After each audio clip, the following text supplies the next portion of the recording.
Olá pessoal, do que se trata esse nosso exercício de hoje? Hoje você vai aprender o seguinte: se você tomasse um líquido qualquer e num copo, por exemplo, um copo cilíndrico, se você quiser tomar só a metade, basta tomar só a metade da altura do cilindro, não é isso?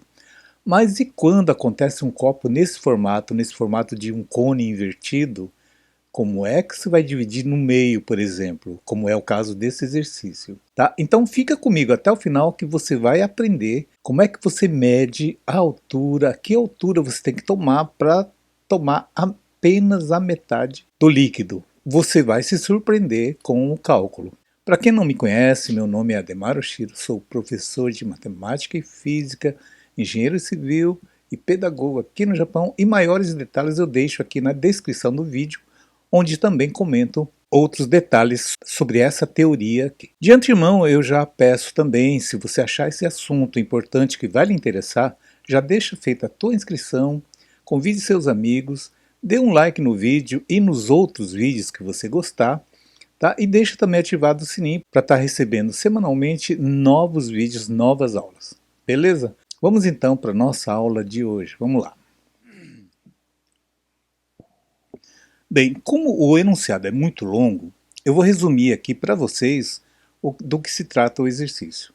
Então nós temos aí dois amigos, o Edson, que estava na iminência de tomar seu chopp, quando o garçom estava lhe servindo o chopp, passava na frente do bar o seu amigo Silvio. E, naturalmente, pela amizade, o Edson chamou o Silvio: vem tomar aqui a metade desse meu chopp aqui, nessa tulipa aqui. Claro que isso trata-se de um exercício, tá, gente? Porque na prática, acredito que o Edson estaria pagando um outro chopp para ele. Mas vamos ao exercício. E claro que na hora que o Silvio pegou o copo, ele percebeu, é um copo cônico. E ele sabe muito bem que se ele tomar metade, seria uma grande sacanagem, porque ele estaria tomando muito mais chopp do que o seu amigo, não é verdade? Então, daí ele perguntou pro amigo, falou: bom, até que altura eu devo tomar esse chopp para que seja exatamente a metade do volume dessa taça aqui? Bom, aí, segundo o exercício, o Edson pegou, fez alguns cálculos e falou: você tem que tomar X centímetros de chopp. E cabe a vocês agora descobrir qual é o valor desse X.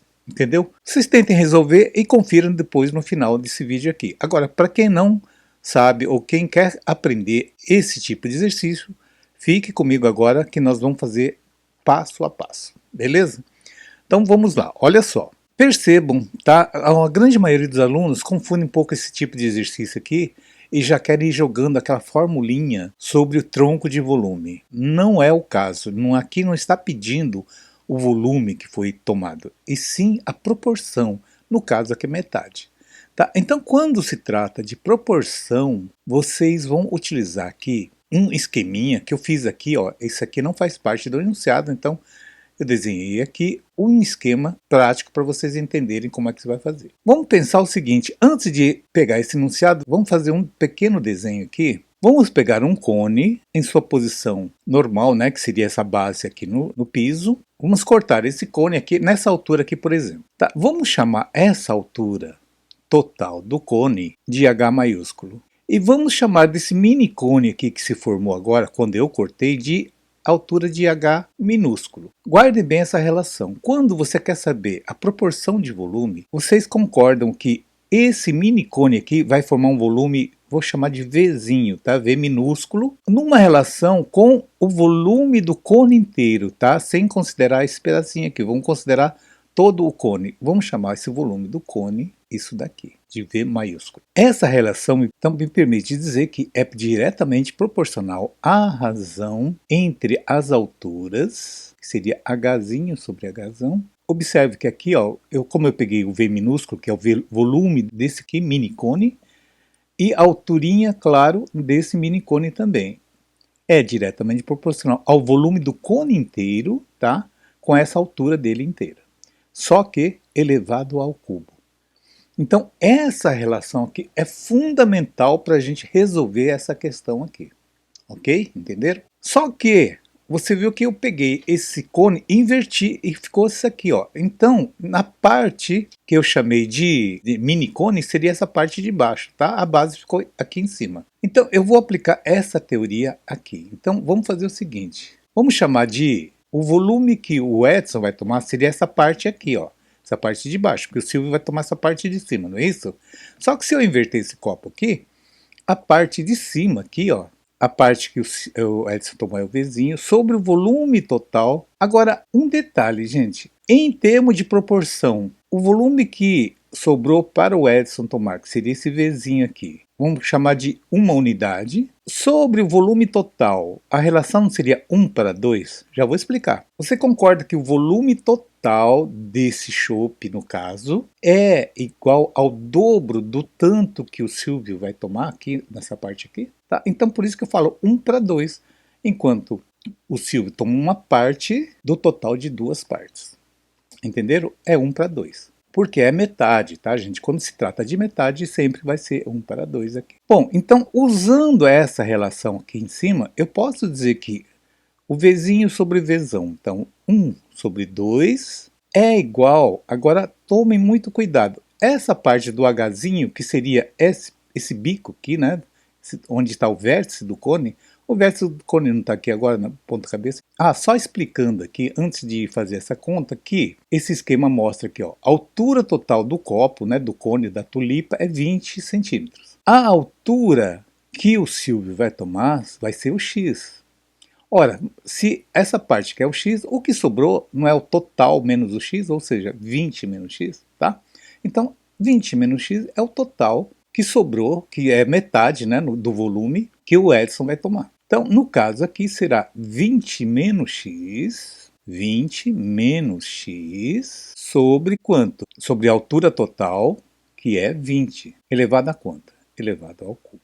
Muito bem, agora é que vem um truquezinho da matemática. Muitos alunos vão pensar, poxa, mas como é que eu vou perceber isso aqui? Você vai perceber o seguinte, toda vez que você se deparar com um exercício e ver que a coisa vai ficar um cálculo monstruoso, lembre-se, sempre vai ter uma saída mais simples. Não há necessidade de fazer um cálculo, porque imagina, se aqui caiu na Unesp e fosse fazer esse vestibular, você perderia um tempo absurdo se você fosse desenvolver isso aqui elevado ao cubo. Então, quando é assim, faz o seguinte. Então, existe um truque matemático que, utilizando a propriedade das raízes, eu posso fazer o seguinte, ó. Eu posso multiplicar, eu posso fazer qualquer operação com os membros de uma equação, desde que eu faça a mesma coisa de um lado, eu faça do outro também, tá? Então, por exemplo, se eu fizer colocar um radical de índice 3, índice ao cubo, eu tenho que fazer a mesma coisa aqui para que também não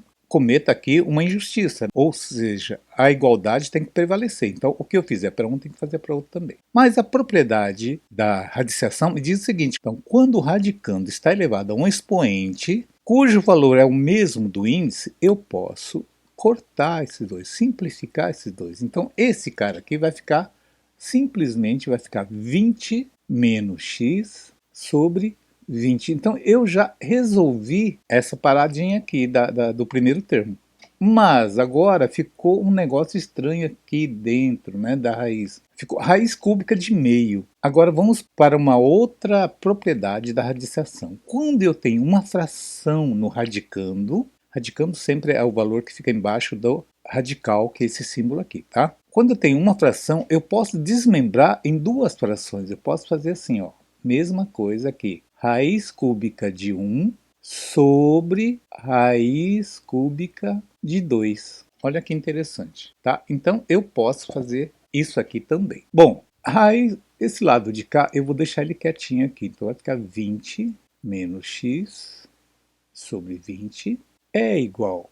Raiz cúbica de 1 é 1 mesmo, então beleza, vou deixar ele aqui. E aqui embaixo vai ficar raiz cúbica de 2. Gente, por isso que eu falo, é um exercício aparentemente simples, mas agora você vai ter que ter um outro truque aqui, vai ter que usar uma outra propriedade, que é a propriedade da racionalização. Como é que eu faço uma racionalização? Bom, pessoal, eu vou fazer aqui embaixo um exemplo de racionalização. Por exemplo, se eu tivesse uma racionalização de uma raiz quadrada, por exemplo, raiz quadrada de 3, eu não tenho raiz quadrada de 3. A racionalização diz o seguinte, quando eu vou fazer um cálculo, eu não vou deixar uma raiz no denominador.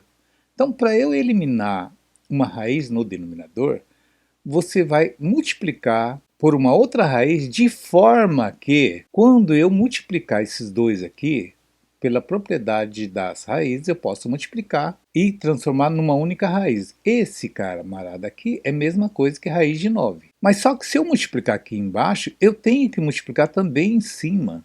Senão eu estaria cometendo uma injustiça também matemática, não é isso?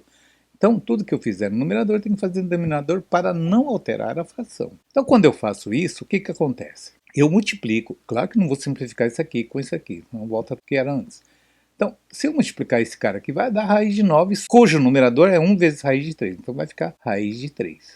Mas raiz de 9, eu sei quanto que é 3. Então, fica raiz de 3 sobre 3. Então, racionalizar significa eu eliminar a raiz no denominador. Só que aqui não é raiz quadrada, é uma raiz cúbica. Então, qual o menor valor que eu consigo desenvolver de forma que, a partir do 2, eu consiga extrair a raiz cúbica desse valor aqui? Eu teria que multiplicar por quanto? Então, eu vou deixar aqui numa outra cor. Quando é assim, eu vou ensinar aqui. Olha, é o seguinte, ó. Eu vou multiplicar, como aqui, sempre pelo mesmo índice. Aqui é o cubo, aqui é o cubo. Aqui embaixo era quadrado, quadrado, tá? Como o expoente aqui é 1, eu tenho que multiplicar pelo mesmo radical, que é o 2, elevado a um valor que, somado com esse 1 aqui, vai me dar esse 3. Ora, 1 mais quanto vai dar 3? 1 mais 2, não é isso? Então fica 2 ao quadrado. É claro que 2 ao quadrado é 4. Então eu multiplico aqui em cima também por raiz cúbica de 4. Ok, gente? Tá entendido? Tá? Então voltando ao exercício aqui, vai ficar assim, ó. Deixa eu limpar isso aqui, fica melhor. Então 20 menos x sobre 20 é igual, em cima vai ficar raiz cúbica de 4 sobre, olha só, pela propriedade das raízes é 2, aqui é 4. 4 vezes 2 vai dar 8. Então é a mesma coisa que raiz cúbica de 8. Bom, mas raiz cúbica de 8 todo mundo sabe. Qual é o valor, qual é o número que multiplicado 3 vezes seguido vai dar 8? É o 2, não é isso? Então esse cara aqui vai ficar assim, ó. Raiz cúbica de 4 sobre 2. Entenderam? Porque raiz cúbica de 8 é 2, tá? Porque 2 vezes 2 vezes 2 vai dar 8. Então, o índice sempre significa que é a quantidade de vezes que eu vou multiplicar esse 2 aqui. Beleza? Bom, então agora caiu numa equação assim, ó. 20 menos x sobre 20 é igual a raiz cúbica de 4 sobre 2. Como o meu objetivo é descobrir o x, então eu vou tentar isolar o máximo que eu posso. Então, olha só, o 20 está dividindo aqui. Ele vem para cá multiplicando. Então vai ficar assim, ó, 20 menos x é igual a, esse 20 vem para cá multiplicando. Então vai ficar 20 vezes raiz cúbica de 4 sobre 2. Ora, aqui eu simplifico 20 com 2, vai dar o seguinte, 20 menos x é igual a, aqui ficou 10 e aqui ficou 1. Então ficou 10. Agora, não vou copiar isso aqui, eu vou copiar o seguinte, outra propriedade da radiciação. Então, vocês observem que tem muita propriedade envolvida aqui, principalmente a radiciação. Inclusive, eu vou deixar linkado aí na descrição vários links aí sobre radiciação. Outra propriedade é o seguinte, se eu quero eliminar esse símbolo do radical, né, quando a gente fala raiz, esse símbolo aqui chama-se radical. Então, se eu quero eliminar um radical sem alterar o valor dessa raiz, basta eu pegar esse aqui, ó, pegar o radical, copia o radical. Como ele está elevado a 1, eu copio o numerador aqui 1 e divido pelo índice, que é o 3. Então, eu falar raiz cúbica de 4 é a mesma coisa que eu falar 4 elevado a 1/3. Então, 10 vezes 4 elevado a 1/3. Agora, esse valor aqui, olha onde ele está. O exercício já me deu aqui, ó. Considere 4 elevado a 1/3 aproximadamente igual a 1,6, porque ele é um número irracional, então ele vai dar uma dízima não periódica infinita, uma dízima infinita. Então aqui vai ficar 20 menos x. Como esse camarada aqui vale 1,6 aproximadamente, 10 vezes 1,6 vai dar quanto? Vai dar 16. Vamos passar o x para cá e o 16 para cá. Então vai ficar assim, ó, 20 menos 16. O 16 está do outro lado, vem para cá, fica menos. E o menos x vem para cá, fica x. Alguém pode perguntar, mas professor, isso não era para deixar o x aqui e os números para cá? Pode, mas aí, se você deixar o x aqui, vai ficar negativo, não vai?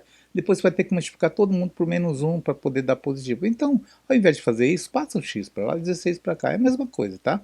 20 menos 16 dá 4. Então, logo, x igual a 4. Ou aproximadamente igual a 4, porque 4 elevado a 1/3 é um número, como eu já disse, irracional infinito. Ou seja, o nosso amigo Silvio só pode tomar aqui 4 centímetros dessa taça de 20 centímetros. Um aviso aí aos navegantes. Então, você, estudante que conhece alguém que gosta de um chopinho e gosta também de um colarinho, avisa ele que se ele tomar numa taça de 20 centímetros, o garçom colocar 4 centímetros de colarinho, de espuma, ele vai estar pagando apenas metade do volume de um chopp. Metade ele está pagando pela espuma. Avisa ele que se numa taça, num copo cônico de 20 centímetros, o garçom colocar 4 centímetros de espuma, ele estará pagando o dobro do valor do chopp. Então é recomendável tomar num copo cilíndrico, sabe? Aquele copo tradicional de chopp que é cilíndrico. Aí sim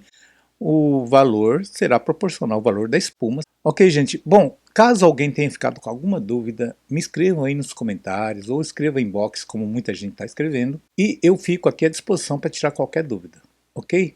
Um grande abraço a todos, gente, e até a próxima aula. Tchau!